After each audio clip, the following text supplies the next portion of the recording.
કેમ છો મિત્રો?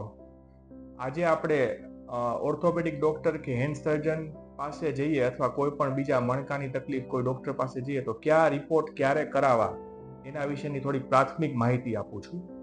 એક્સરે છે તો એક્સરે મેઇનલી હાડકા માટે બનેલો છે. એટલે જો કોઈ પડી ગયા હોય, વાગ્યું હોય, કંઈ ઈજા થઈ હોય તો એવા સંજોગોમાં હાડકામાં ક્રેક છે કે નહીં, ફ્રેક્ચર છે કે નહીં જોવા માટે એક્સરે કરવો ફરજિયાત છે.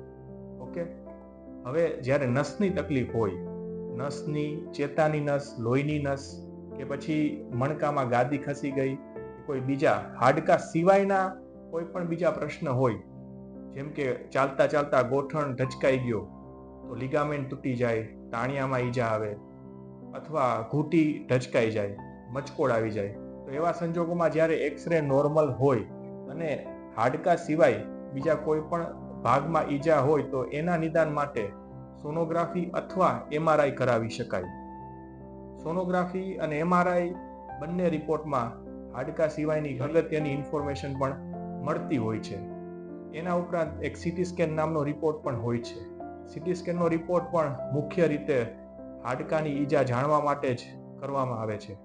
જ્યારે કોઈ ખરાબ ફ્રેક્ચર હોય કે સાંધામાં ખૂબ જ વધારે ડેમેજ વાળું ફ્રેક્ચર હોય કે એવું હોય તો વધારે કટકા થઈ ગયા હોય હાડકાના, તો એ જાણવા માટે સીટી સ્કેન એટલે એક્સરે થી ઉપરનો રિપોર્ટ ગણાય, એ સીટી સ્કેન આપણે કરાવવો જોઈએ.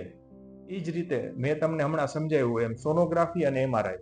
સોનોગ્રાફી એક પ્રાથમિક રિપોર્ટ કહેવાય અને એનાથી ઉપરનો રિપોર્ટ એટલે એમઆરઆઈ કહેવાય. હવે સોનોગ્રાફી અને એમઆરઆઈમાં ઘણીવાર સોનોગ્રાફી રિપોર્ટ ચડિયાતો બની જાય. ક્યારે? કે જ્યારે હાથની વાત આવે તો હાથના સ્નાયુ ને બધું ચામડીની નીચે જ હોય.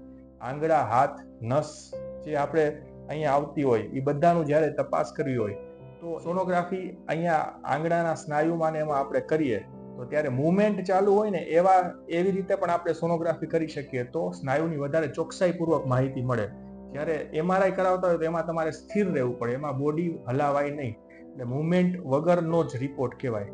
કોઈ વાર મુવમેન્ટ સાથે રિપોર્ટ કરવાની જરૂર હોય, સ્નાયુની તપાસ કરવી હોય વગેરે ડિટેલમાં, તો સોનોગ્રાફી એ બાબતમાં એમઆરઆઈ કરતા ચડિયાતું ગણાય. એને ડાયનામિક યુએસજી અથવા ડાયનામિક સોનોગ્રાફી કહેવામાં આવે છે.